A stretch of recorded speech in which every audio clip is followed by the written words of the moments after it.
Students, in this video we will talk about market for goods in India. We have seen how British manufacturers attempted to take over the Indian market and how Indian weavers and craftsmen, traders and industrialists resisted colonial control, demanded tariff protection, created their own spaces and tried to extend the market for their produce. But when new products are produced, people have to be persuaded to buy them, so they have to feel like using the product. But how was this done? So, one way in which new consumers are created is through advertisements. As you know, advertisement make products appear desirable and necessary. They try to shape the minds of the people and create new needs.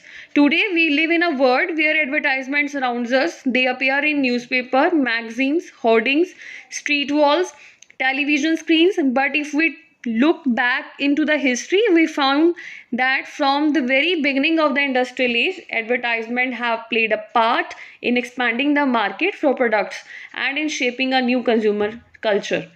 So you can see in this picture, the image of baby Krishna was most commonly used to popularize the baby products. When Manchester came to India, it began selling cloth in India. They put labels on the cloth bundles. The label was needed to make the place of manufacture and the name of the company familiar to the buyer. The label was also to be a mark of the quality, and when buyer was made in Manchester, written in bold on the label, they were expected to feel confident about buying the cloth.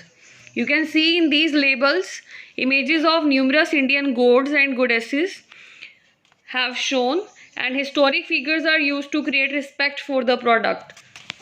But label did not only carry words and text, they also carried images and were very often beautifully illustrated. If we look at these old labels, we can have some idea of the mind of the manufacturers, their calculations and the way they appeal to the people.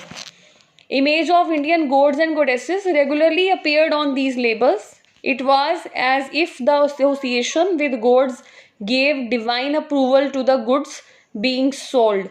The imprinting image of Krishna or Saraswati was also intended to make the manufacture from a foreign land appear somewhat familiar to the Indian people. Here in this picture, students, you can see sunlight soap calendar of 1934. Here God Vishnu is shown bringing sunlight from across the skies. In this picture, you can see an Indian milk cloth label. The goddesses is shown offering cloth produced is an Ahmedabad mill and asking people to use things made in India.